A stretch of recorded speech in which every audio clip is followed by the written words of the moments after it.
Welcome in everybody to another week of First Seed Fantasy. Just here chatting fantasy football. This week we've got last week we did our quarterback and running back top tens, and this week we've got wide receivers and tight ends top tens. So let's get before we get into it. We're First Seed Fantasy. I am your co-host Kyle Krajewski, joined by beautiful, just looking at him, Zach Cole. Zach, what's up, man? What's going on, dude? Let's talk some ball. Let's talk some ball. Before we do, introduced us.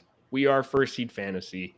Follow us on Instagram, Twitter, and I think YouTube also has the First Seed Fantasy. Or if you can tune into us on podcasts wherever you get your podcast. First Seed Fantasy. Basically, wherever you want to find us and watch us and listen to us, it's First Seed Fantasy.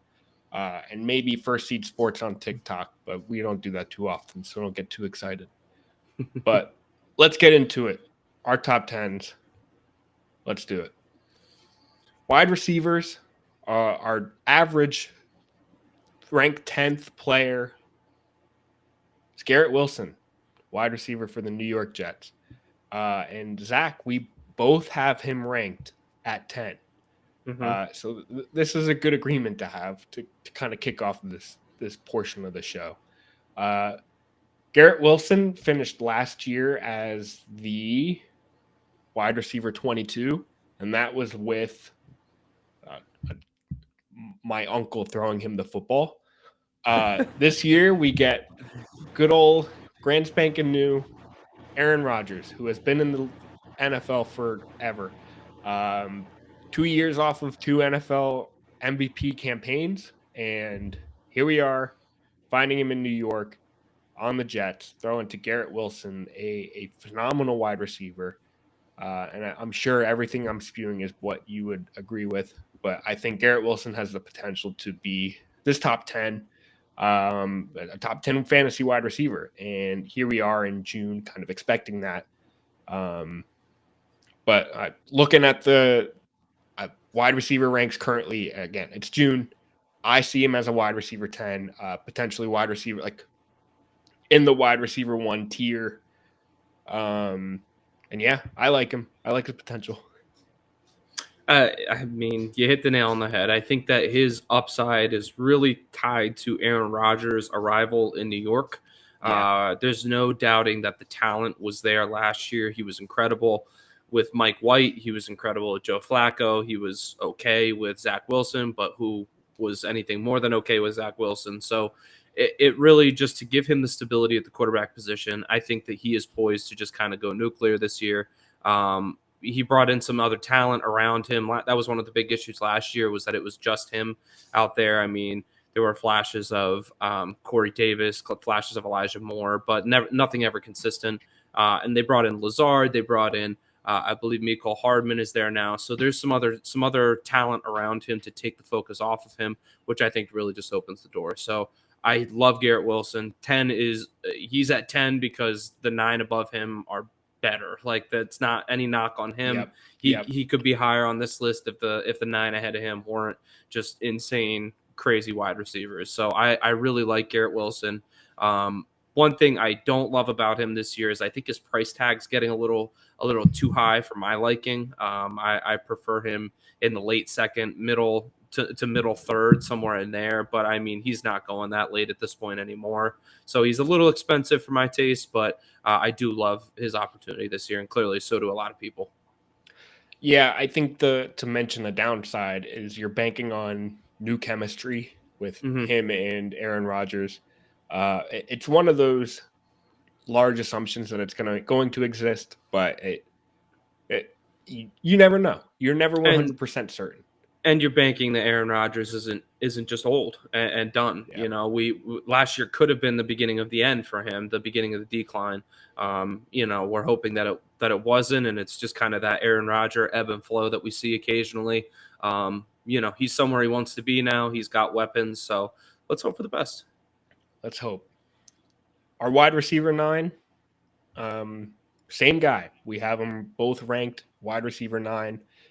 For me, he is someone I wish I could rank higher. But again, same thing with Garrett Wilson. Yeah. These top guys are like, it's jam packed, and I think you and I have the same top 10, so we're not going to be naming different guys, which is really nice. But our number 9 guy, Amon-Ra St. Brown, he is, for me, someone I so badly wish I could rank higher. We see a Lions offense that continues to improve, in my opinion. And Jared Goff is a a really good quarterback, as weird as that is to say, especially at getting Amon-Ra the ball. Last year, he was the wide receiver 7 in PPR, and I wouldn't be surprised if he repeats. The only thing kind of holding him back almost feels like it's Jameson Williams kind of coming back after his 6-week suspension and potentially having more of a role in this offense coming in his second year after being injured for most of last year. And I think that's kind of holding me back from putting him in the top 5, but the other guys I have in the top 5 really help that out. But I think Amon-Ra is like a bona fide wide receiver 1, top 12 wide receiver this upcoming season. Yeah, I think outside of naming a couple of the really high end guys, I think Amon-Ra is about as safe as it comes when it comes to wide receiver position. I mean, he just gets peppered with targets in every single game. He's seeing 10, 12, 14, 15 targets a game, which is just absurd. And he's got a surprisingly high catch rate too. A lot of times you see him getting hit with those 14 targets and he comes down with 11 or 12 of them, which is just incredible. And, you know, Kyle, you mentioned that Jameson Williams coming back could kind of cap him a little bit. And I do agree with that because he feels like he thrives in the role where he's the only guy. It has to go to him, you know, and no one else. I mean, we've seen Khalif Raymond was one of the top names that was there aside him last year. DJ Chark. Yeah, and I mean Chark was there just sometimes. He was hurt on and off. Josh Reynolds was there for a little bit last year. So, you know, finally adding another competent wide receiver is going to be a good thing for the Lions offense as a whole. But maybe it does bring Amon-Ra's targets down a little bit. But if nothing else, it should open up the field for him, maybe leading to some more yards after catch. So I think it's kind of a double-edged sword here where he's going to be maybe seeing a step back in the amount of targets and amount of receptions that he's getting, but he could see an increase in yards and maybe an increase in touchdowns as a result of JMO stepping into that offense there. So we both have him at 9, just like Wilson. He feels really, really safe to me. Yeah. Next on our list, kind of taking the average of our ranks, I have him at 7. Zach has him at 6. Somehow falls to wide receiver 8, and that is CeeDee Lamb, wide receiver for the Cowboys. Last year, he was the wide receiver 6, and quite honestly, a guy that I want to rank higher, but couldn't. It's going to be the same thing I say for all these guys. Somebody I could rank higher, but couldn't. Just the way like my brain figures the season is gonna go. But Lamb gets a healthy season of Dak, hopefully a full healthy season of Dak, which could potentially propel him even further. But last year, again, wide receiver 6 in PPR, and to kind of jump into a similar role. I mean, he's going to jump into the same role. The Cowboys added Brandon Cooks, who is not going to impact Lamb's role, and they lost Schultz, and it's just kind of like it's a continued dedication to CeeDee Lamb that excites me for his potential this year. Yeah, he's proven he's a complete receiver in the NFL, and we saw Schultz depart. We saw I'm trying to think who else left this past offseason. Maybe I'm missing people, but I mean, Ezekiel Elliott's gone, so that's a couple targets gone out of that offense. It's just going to open up, I think, for CeeDee Lamb, and Dak has proven again and again he loves throwing the ball to him. I have him at 6 strictly because he's, again, like I mentioned with Amon-Ra and with Garrett Wilson, he's a great target of PPR, and he manages to push the field a little bit and score touchdowns at the same time. So that's why he's my 6 personally. And when we talk about our Kyle, your 6, my 7, the reason I have them switched is because I think CD has the PPR upside as well as the big playability. Where this next guy, I'll kind of segue you right in here, Kyle. This next guy, I don't think necessarily has the massive PPR upside that CD does. But I'll go ahead and let you introduce him. Our wide receiver 7, I have him at 6. Zach has him at 7. AJ Brown, wide receiver for the Eagles. Again, last year, wide receiver 5 on the year, and jumps into an offense I think is just going to improve. I think I don't see this team kind of taking a step backwards. I think Jalen Hurts is going to step right back into his MVP form, and it's going to be another high-scoring offense. And I believe AJ Brown is still going to be the wide receiver 1. A guy that's not on this list is Devontae Smith, and I think personally he's going to be a wide receiver 11 on the year. I think we're going to see an offense that has 2 wide receiver 1s for fantasy, or at least high wide receiver 2 in Devontae Smith. But AJ Brown, I think, is a guy who I find a little bit more exciting this season than CD Lamb. But again, that's just personal taste, and it's not to say I wouldn't take CD Lamb right after him. For me, a lot of these guys are just kind of interchangeable. Yeah, and I think we're going to find that with the top 10. Obviously, there's the high end tier of players, and then there's kind of that next group, which I feel like we're in right now. And that's really the only major difference between these two, between these 10, I should say. But for me, AJ Brown, I think, is going to take a step back just because of the insurgence of Devontae Smith in this offense. I think we're only seeing Smith get better and better and better and better. And that's no fault to AJ Brown whatsoever. I don't think he's by any means declining in his career. Kyle, you mentioned that the Eagles offense is just going to continue to improve, but I think that we're going to see Smith step up even more, take on even more targets, maybe even score more. I mean, he's just getting better and better year after year. So that's the only reason that I have him at 7 and I have CD up at 6. So totally understandable. This next guy, oddly, one of the ones that we're kind of ranking differently.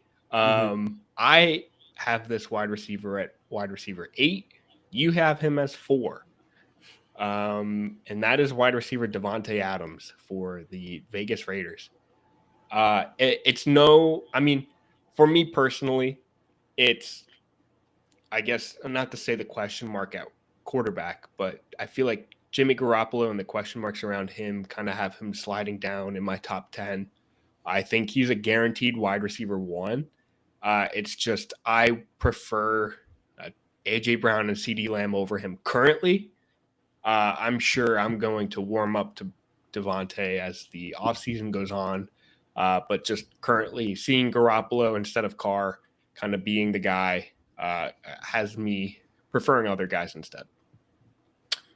That is completely fair, and I don't really have a ton of pushbacks against that argument. I think that Devontae is just like the pinnacle of consistency, and for me, that's why I have him all the way up as high as I do at number 4. Last year he was just putting up ridiculous numbers week in and week out, and I think more often than not, he was giving you wide receiver 1 at worst wide receiver 2 quality weeks. I mean, he finished as the number 2 wide receiver in PPR last year. So number 3 wide receiver in PPR last year. So I just have a hard time moving him down. And Kyle, you mentioned the quarterback situation, but for me, I think that if it does end up being Jimmy Garoppolo, and I kind of have my feelings that it will be, I think that's only going to benefit Devontae Adams. I think Jimmy G likes to find his guy and go to him. We saw that with Deebo Samuel and with George Kittle when he was in San Francisco. So I'm looking forward to seeing a Josh McDaniels-led offense led by Jimmy Garoppolo throwing the ball to Devontae Adams. I think it's just going to be fantastic. So he's my number 4. Wide receiver 6 for the two of us. I have him at 3.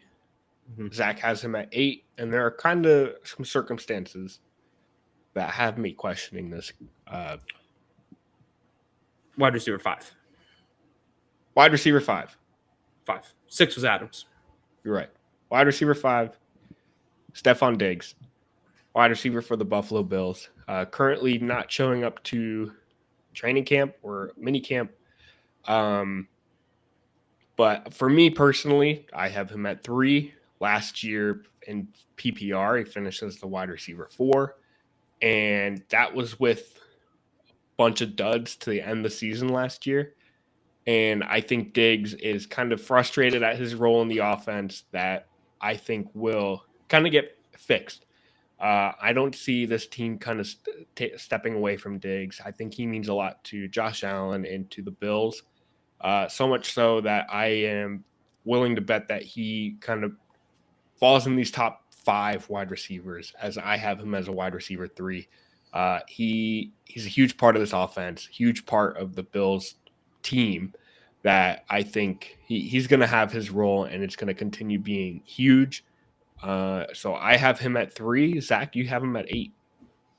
Yeah, and just like we kind of mentioned with Devontae Adams, I think you and I differ on. There's like one sticking point, and we go opposite ways on it. For me, I think that his unhappiness with the role is going to carry into the season, and that's going to cause him there to be a little bit of turmoil in this receiving core, which is why I ranked him lower. The team brought in Dalton Kincaid this offseason. There's some other mouths to feed in this offense now, and it just I don't want to say worries me and feels like Diggs is still going to be Diggs. Don't get me wrong, but I'm a little worried in what's going on this offseason, and the Bills are kind of showing us some other things that we haven't seen in the past. I mean, it's been full steam ahead, Diggs and Allen, and this season there's a little bit of shakiness. So until really I see otherwise, I'm going to stick with him a little bit lower down in my draft rankings. That doesn't mean I'm not targeting him or whatever, but I mean, I'm just a little weary right now. That's all. Understood. Our wide receiver 4, I have him ranked at 4. You have him ranked at 5. Tyreek Hill, wide receiver for the Miami Dolphins. Last year in PPR, finished as the wide receiver 2. I think, personally, I feel like I'm just going to say this for the rest of these guys. I'm expecting similar results. I think Tyreek Hill is too dominant and too electric to just fade and not be a top 5 wide receiver in the NFL. At least not yet. I think he's still got a few years. I think Miami, hopefully Tua stays healthy all season. And with that, I think Tyreek just gets a huge boost. And we see some more huge game-winning weeks out of him. Yeah, it's clear that, I mean, without Tua, Tyreek, I mean, he was still good, but I mean, Tua is really kind of what unleashes Tyreek Hill.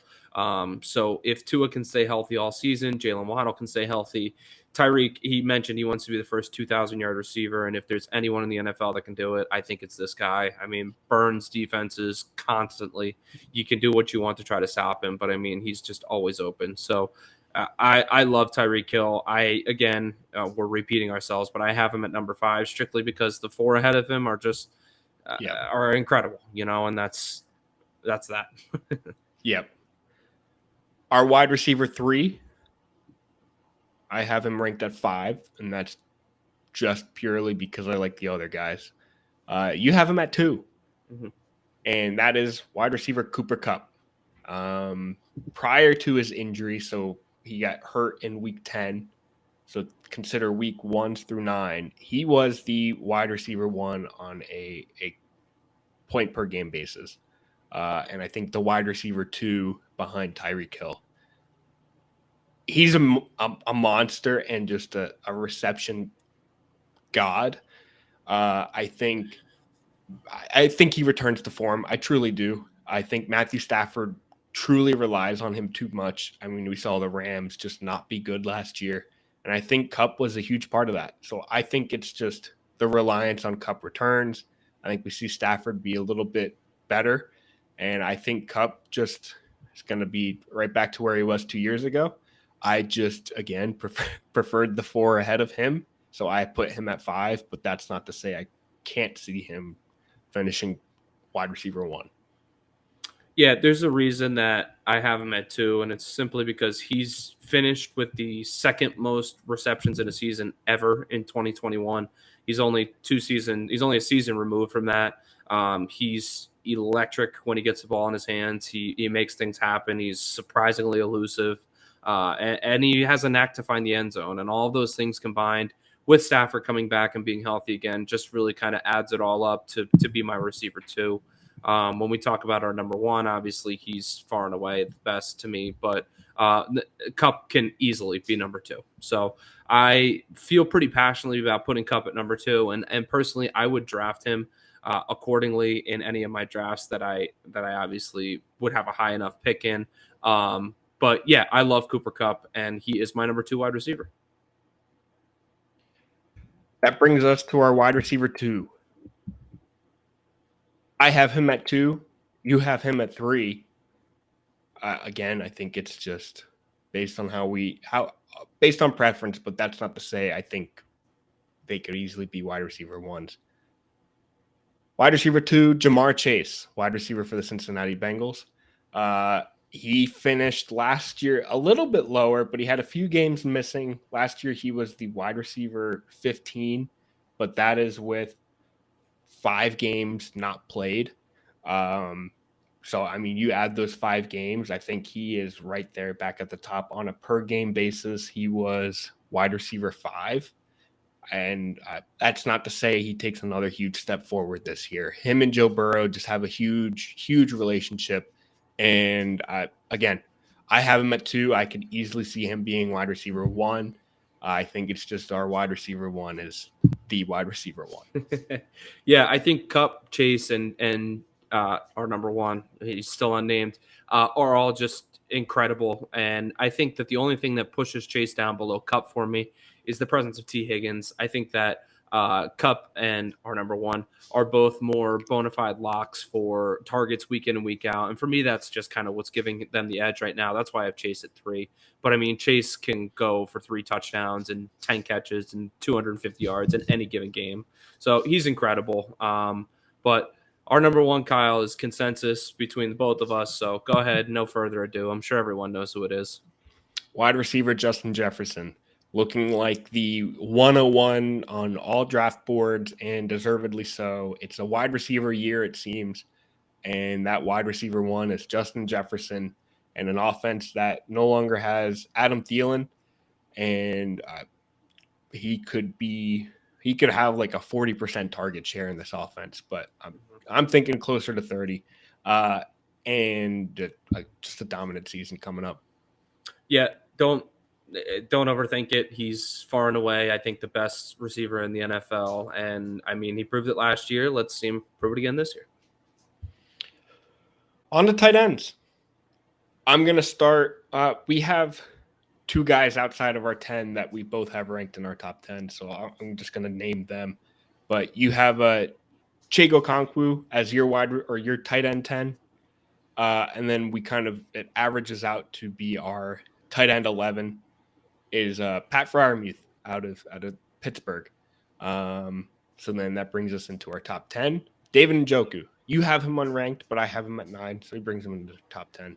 Last year, he had a pretty big year, and personally, I think that was pretty heavily reliant on Jacoby Brissett. But now it's a full year of Deshaun Watson, who doesn't target the tight ends as much, but I think Njoku will just have a solid role in this offense. So I've got him top 10 at number 9. Yeah, I like Njoku. That's no slight to him not being ranked here. I again, you mentioned Watson doesn't necessarily target tight ends super heavily. I think we're going to see a lot of Watson to Cooper and Watson checking down to running backs and Elijah Moore. So I'm not necessarily as high on Njoku as you are, but he's definitely athletic, definitely talented. Tight end 9, Cole Kmet, Bears tight end. We both have him at 8. Just kind of averages out to 9. I think Fields takes another step forward, brings Kmet kind of up with him, at least into top 10 realm, and finished last year as the tight end 11 with 2-0 starting the season. So I think he kind of adds on some points into those weeks and finds himself into top 10. Yeah, everyone left him for dead last year, and then he rattled off a couple weeks with at least a touchdown. 2 weeks he had 2 touchdowns, and then he finished the week with back-to-back touchdowns. So if he can find the end zone, that's really kind of where he thrives. Outside of that, he's not super yardage heavy, but I mean, I expect like you said, Fields to take a little step forward, and I think that could mean more touchdowns for Kmet. Tight end 8, you have Darren Waller ranked as the tight end 7 on your board. I don't have him in my top 10. What are you seeing out of him? I see the Giants offense improving. That's really kind of what I see. Last year, we wanted to make something out of Daniel Bellinger for a while. Jones has to throw the ball somewhere. And I mean, the offense hasn't really gotten significantly better outside of bringing in rookie Jalen Hyatt. So when you pair together Hyatt, you pair together Darren Waller, and you pair together Saquon, I think that makes for a pretty good receiving trio. And I think that this is going to be one of the more improved offenses in the NFL this year. So that's why I have him as my number 7 tight end this season. Our consensus tight end 7, the guy that I think all of fantasy football hates, and for some reason finds himself back in the top 10 just based on pure athleticism. Kyle Pitts, Atlanta Falcons tight end. I have him at 7. You have him at 5. I feel like it's hard to look at the tight end list and not rank him in the top 10. For me, it just found his way to 7. Yeah, when you strictly look at the tight ends and you look at the athleticism and the guys that have opportunity, it's glaring for Pitts, and you can't ignore it. You need to rank it as such. So that's why I have him at 5 for me. I think he's got more upside than arguably 29 out of the 32 tight ends in the league. So I love Pitts, but he's got to pull it out eventually. Yep.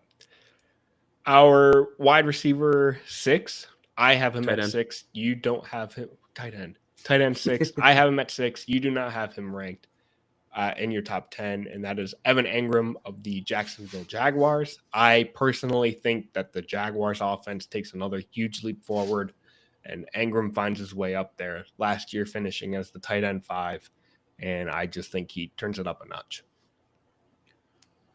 And then next guy, tight end 5. I have him ranked at 5. You have him at 6. Dallas Goedert of the Philadelphia Eagles. Last year, he was the tight end 10, missed 5 games on an offense that just loves to score. And I think it's just like, I feel like these top 5 tight ends are going to be just guys that are going to be staples in the top 5s. Yeah, I don't think there's any arguing with the top 5. And for me, Goddard's at 6 just because he's one of those guys that I think is going to be a victim to too many mouths to feed.